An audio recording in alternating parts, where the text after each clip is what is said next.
The Ironman's a 2.4 mile swim, 112 mile bike, and a 26.2 mile run or a marathon. I'm blind, and so I need a partner for every part of the race. Scotty is one of the most inspiring people I've ever been around.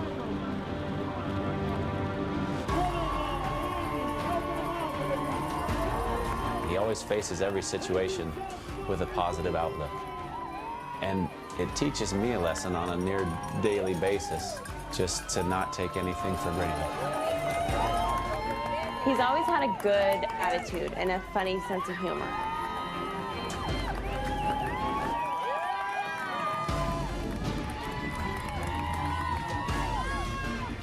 I remember one of his friends always telling me, you know, Scotty's the kind of guy, he would lose his leg and he would say, oh, well, I have another one. It's crazy how our world does think that way, in that negative way, because ultimately, though, you look at people and the disappointments and the disabilities that propel people to greatness.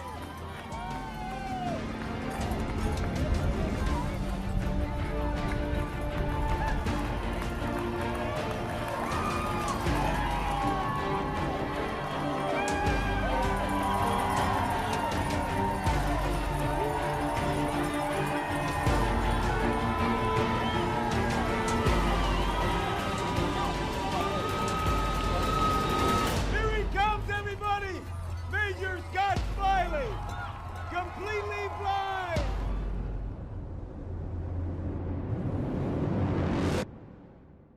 Hey guys, welcome back to Build Series. And one more round of applause for Scott Smiley. Scotty Smiley, guys.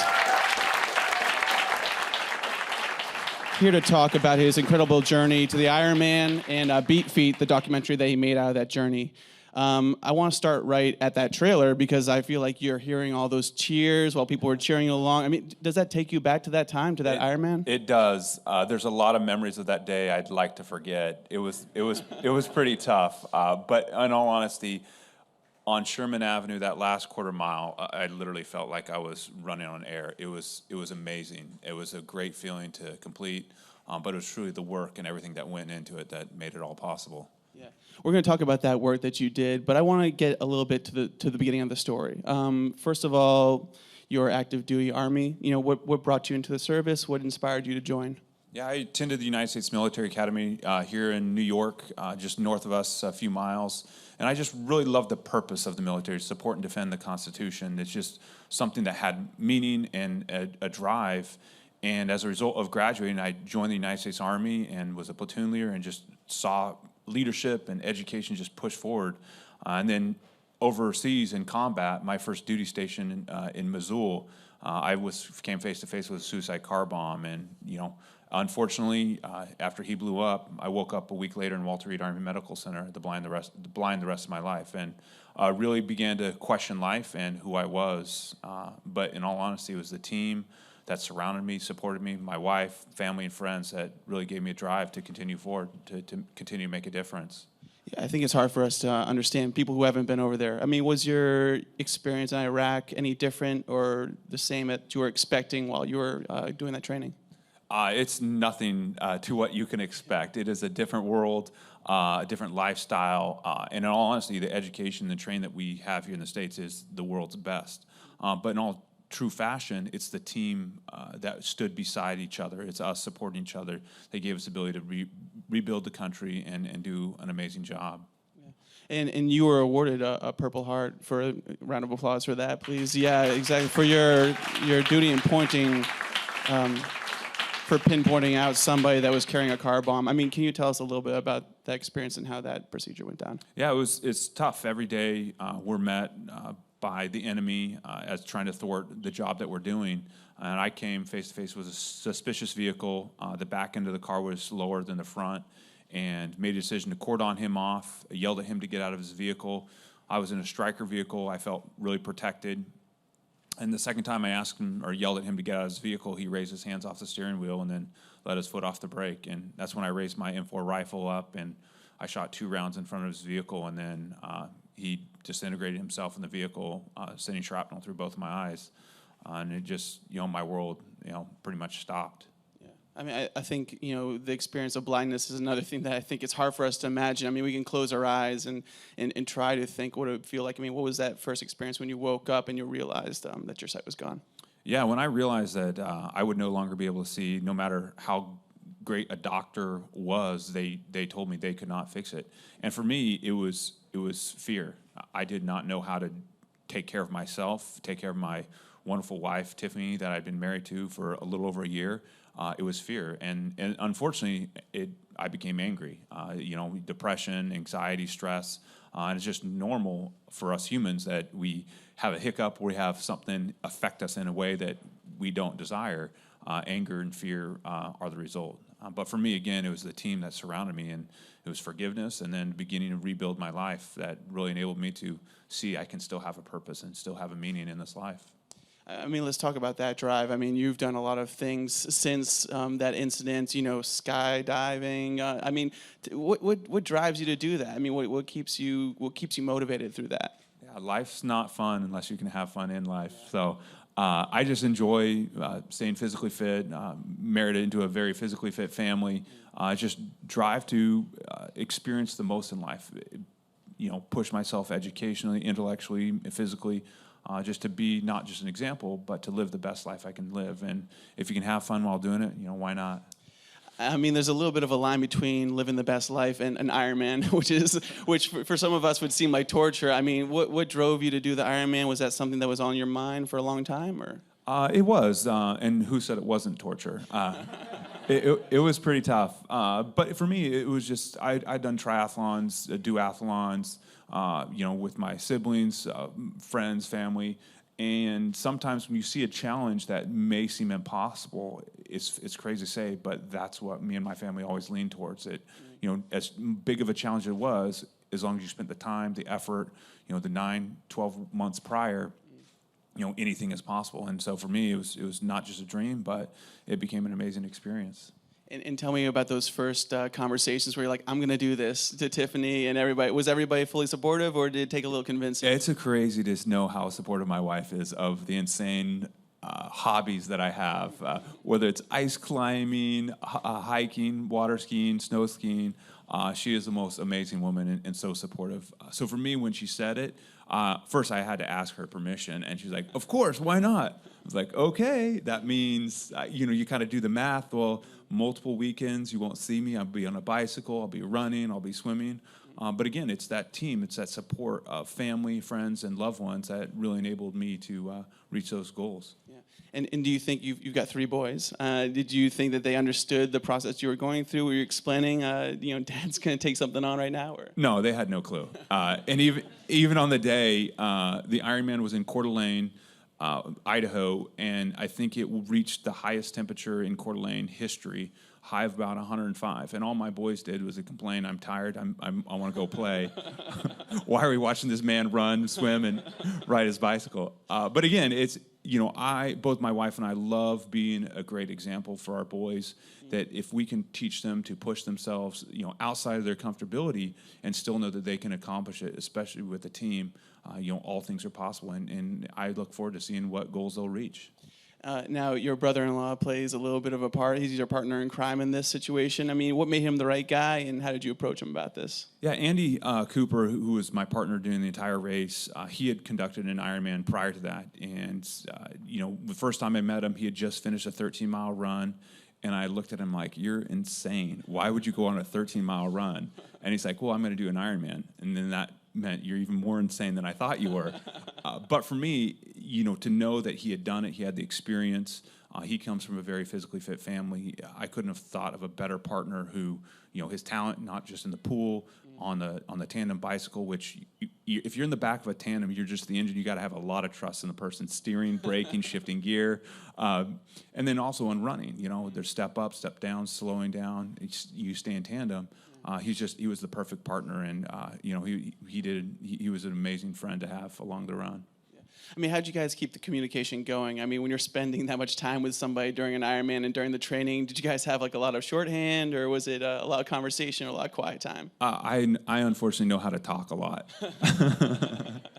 But we partnered up so well. He talks, I listen. I talk, he listens. But sometimes, whether it be on a bicycle, on a run, you know when to be quiet, and you know when someone needs motivation or inspiration. And I remember one instance on the tandem. It was our second loop. We had probably 90 miles down, still had about 30 to go. Andy, he wanted to stop. He felt he had to throw up, and boom, this is dehydration. This isn't good. But it's me communicating to him, talking to him, well, we can slow down. The last thing I wanted to do was to stop, because there's a very good chance we wouldn't get back on the bike and continue. And so it was that motivation, inspiration that we just melded so well together that we were a great partnership. Yeah. I mean, can you tell me a little bit about operationally? Most of us are sort of, thinking about the running and the biking. I mean, how did you guys pull it off? I mean, I know you guys had a string between you while you're doing the run, and then the tandem bike, and then the swimming. How was the... Yeah, it's funny because there are rules for blind participants in the Ironman, and not to say we tried to break them, but they make it difficult for the blind participant. And so for us, I led the swim, which I didn't understand how I was going to lead the swim. I didn't know where I was going, and he basically swam the breaststroke behind me, which he's a phenomenal swimmer, and he'd tap my left calf, and I'd turn a little left, tap my right calf, turn a little right. And I think I'm a decently straight swimmer, though I have been known to be a little bit swervy. But he would fight off some of the other swimmers who would draft. So for me, he had a pretty difficult time behind this on the swim. And then the bicycle is just, I was the engine, and he'd brake, steer, and shift gears and make sure we get hydration and so on and so forth. And then, like you said, on the run, we have a little, like a rubber band surgical tubing that, we just talk to each other constantly, kind of in an opposite tandem. And if we slow down, he needs to slow down, I slow down, and it's great. It's just a great process. Yeah. And so about the training, I mean, tell me how often you were going on runs, how often you were going on swims. Was it quite a build-up? Oh, it is a build-up of build-ups. Anyone go to Ironman.com and see the 12-month workout process. And, Ironman says, you can be a couch potato, and in 12 to 18 months, you can prepare yourself to finish and complete an Ironman. So for us, it was just the process of starting where we were at. Both of us were decently physically fit. It was just a matter of adding miles, 10% every week, every month, and every day. 6 days out of 7, we'd be working out. Whether it's a short swim, a long bike ride, short run, and with the traveling that we both did, we always had to hold each other accountable, because if I'm in shape and he doesn't show up in shape, that's not a good thing, and especially vice versa. So for us, it was that trust that we were gonna get in the shape that we were in, and luckily enough, we got in just in time. Was there ever a point that you thought we're not gonna make it? I think there was a lot of hours I thought I was not going to make it. When it's 105 degrees, the heat on the ground is 135, 137. We, luckily enough, when we pumped our tires up, we knew the prospective heat. So we let at least 10%, 10 psi out of our bike tire, because as the heat, as it heats up, your bike's tires swell. As we got on our bicycle, we were hearing tires pop. And those are participants that, you got 15, 30 minutes to change a bike tire. So we prepared accordingly. But for me, it was in the run that I had felt good throughout the entire day, felt energetic. But just as soon as I hit the road, it's at the peak heat of the day, I knew, I don't think my body would make it. And that's where I slowed down quite a bit. Andy, asked me if I wanted to sit, and I knew if I did sit, no one would have been able to get me up for several days. So for me, it was just that mental, it's sad to say, but it's all mental, is if you don't quit on yourself, anyone and everyone will make it. And so it's that pushing through those hardships. And I know for one instance, I'd finished 13.1 miles, halfway done with a marathon. All I had was 13 miles left in the whole race, in the whole Ironman. And given the time that I was at, I wouldn't have made it. And that's when my wife, knowing, all too often knows me more than I know myself, she yelled at me and said, "Hey, you need to understand that you're not doing this for yourself. You're doing it for the men and women who didn't make it back, from overseas. But more importantly, you're doing it for the men and women who did, that are still fighting. So you better hurry up." And it's at those times, your wife is right. And It's great to hear that. It's great to know that that second half marathon was an hour faster than the first, which that's a pretty wicked split, especially as how tired I was. Yeah. I mean, what was it like to? I mean, we talked about it a little bit before, but to cross that final finish line, what was that feeling? It was a feeling I don't know if I've ever had before. The crowd was just going insane. It was near deafening. You could feel it in my chest, just the audible noise of the crowd screaming and blow horns. It was just like they were there for us, for me and the team, to know that I had accomplished something that many don't, let alone with a disability that I had. And for me, it just looked as an inspiration and a way to push and to share with people that we still have veterans overseas still fighting, but it's about standing up and keep fighting and accomplishing goals that we never thought we could. So for me, it literally felt like I was on cloud nine, and just it was an amazing feeling. And just to hear him say I'm an Ironman was a pretty good feeling. Yeah, and I mean, I'm so glad you guys had cameras there. I mean, did you know pretty early on that you wanted to video this whole thing and share the experience? I'm not a fan of videos. I don't like being filmed. And I guess blindness helps me because I don't know if I am being filmed or not. There's no cameras in here, by the way. So. Oh, good. I like this intimate conversation we're having.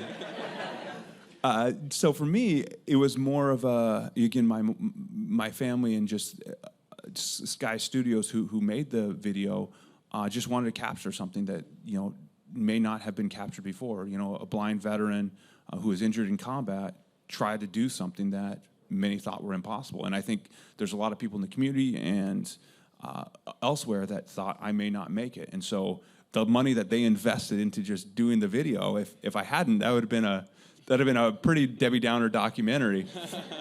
So again, I'm really appreciative. I came in right in time. So for us, it was a cool way of sharing the journey. The documentary is about 39 minutes long, and it shares the story of not just my injuries, but the working out, the dedication of what it takes. And it's not truly the dedication of what it takes to do an Ironman, but it's about life. That life is a journey, and we can't ever give up. And it's not until God meets us and says, "Good job, good and faithful servant," that our journey's done. Then we can chillax and kick your feet up and chill. And so for us, there's kind of a deeper meaning behind the documentary. Is life is tough, life is hard, and we have men and women still fighting overseas. We have to support them and support them back here in the United States. So it's a really cool feeling to be able to cross that finish line and know that I accomplished something that I had truly wished for.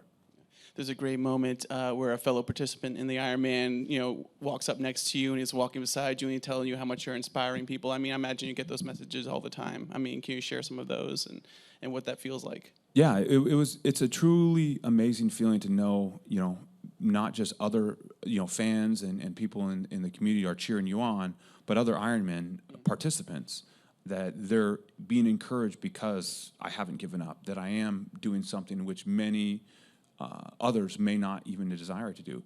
That there is a true understanding that people love this country, we support this country, and that when they tell me thanks, it's an understanding that we truly still are Americans and we still are a true team. And for me, that's what's awesome about just the Ironman and being that example, is that we have to fight and continue to support each other. And through that, we'll be able to accomplish anything we set our minds to. Do you have any other great prospects out there that maybe you haven't shared with everybody, or anything else on the horizon, or are you one Ironman and I'm done? Definitely not.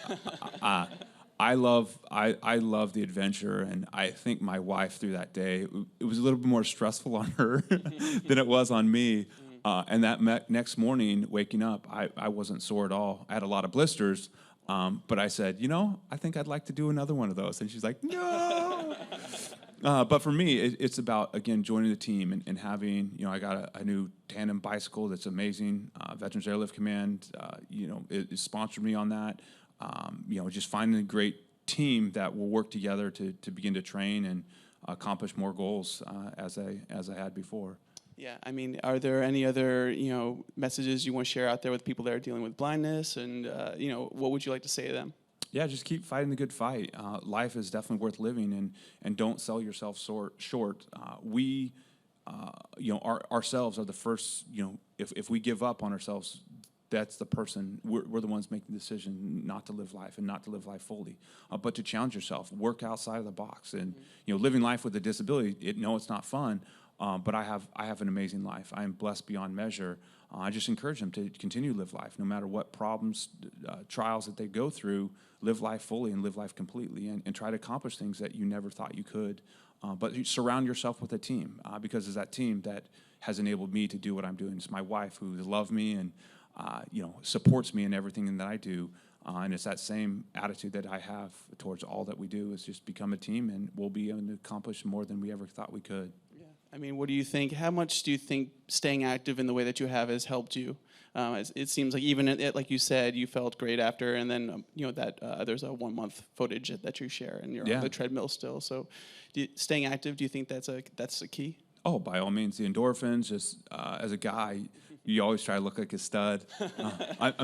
There's a little. You're pulling it off. Thank you. There's a little acting every once in a while I got to do.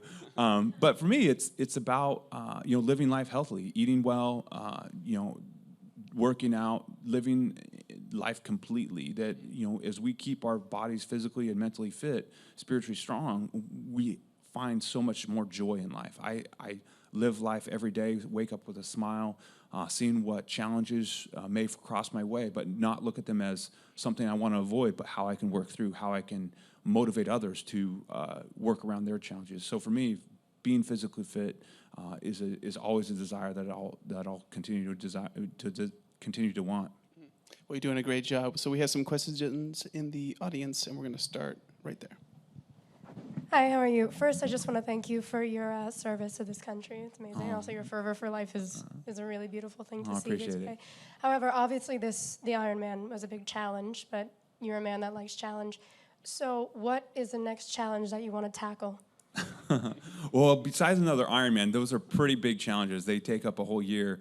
I've been able to do the Blackburn Challenge, rode a little over 20 miles out into the Atlantic with a good friend. I still enjoy hiking. I attempted Denali a couple years ago, wasn't able to make it. Hopefully, me and my partner, another friend of mine, would love to hit the highest peak down in Antarctica. It's a little chilly down there this time of year, but it's warming up. So just adventures are always something I desire, and as long as my wife says I'm good, then I'll definitely have a good time. Nice. Next question. Major, you're very inspiring to all of us, especially as veterans. Now, thanks. What kind of advice would you give? You said you mentioned you found your meaning and purpose after West Point. What kind of advice you would give to veterans transitioning out of the military, looking for their purpose in the civilian life? Yeah, it's tough. The military is a great work environment. They support you medically, insurance, home.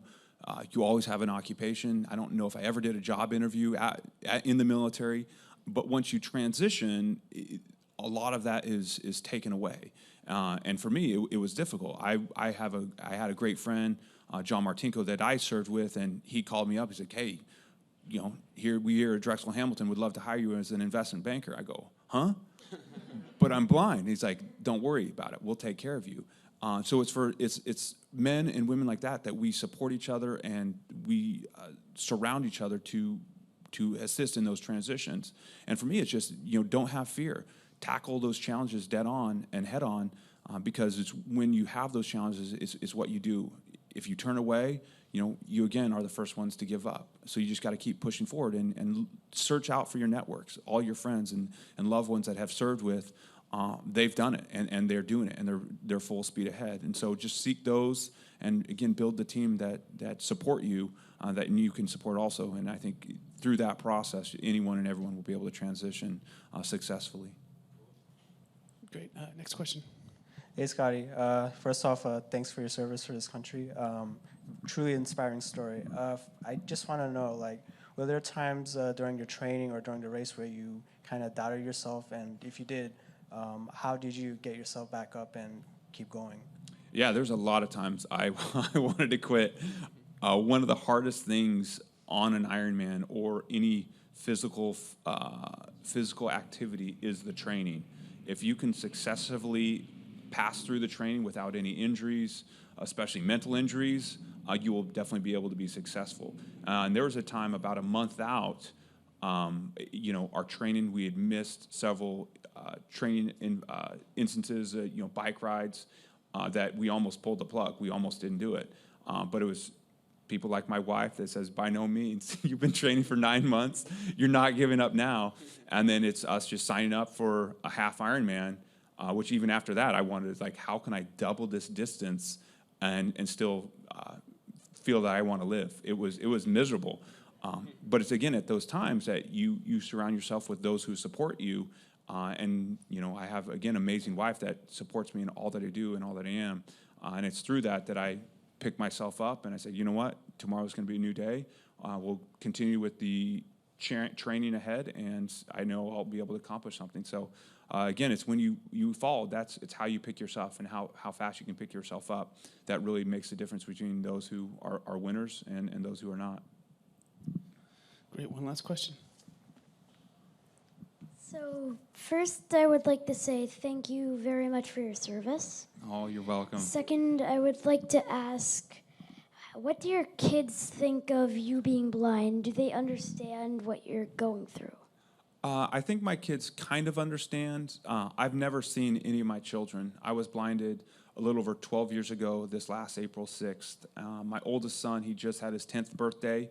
My next son is 7, the youngest is 4. They've always known me to be blind. It benefits me because when I ask them to give me what they have, they actually do it. When it's their mom, they bolt the other way. But I think, they understand the challenges that we go through. For instance, they don't understand why my wife drives all the time. And they ask my mom and dad, why does granddad drive? And they were like, my parents were like, what do you mean? Like, the guys usually always drive for the most part. But it's just describing those things that they begin to understand the bigger picture. But they also love holding my hand. So anywhere I go in parking lots, it's pretty cool to have my young son hold my hand in a parking lot and be able to direct me and guide me.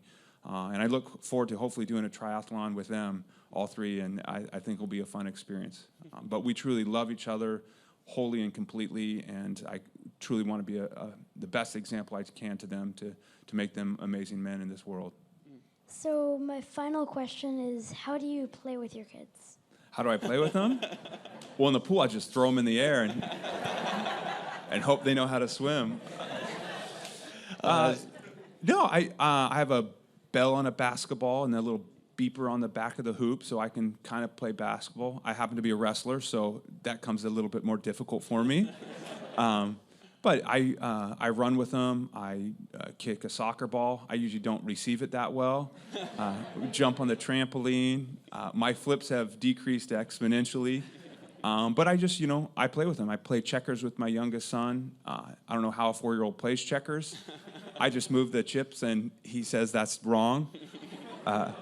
So for us, we play a little outside the norm, but we have fun no matter what. That's a great answer. Well, guys, help support what Scott is doing at Hope Unseen and Hope Unseen Foundation, and look out for Beat Feet. And one more round of applause for Scott Smiley, guys. And his wife, Tiffany, is actually in the house as well. Thank you so much.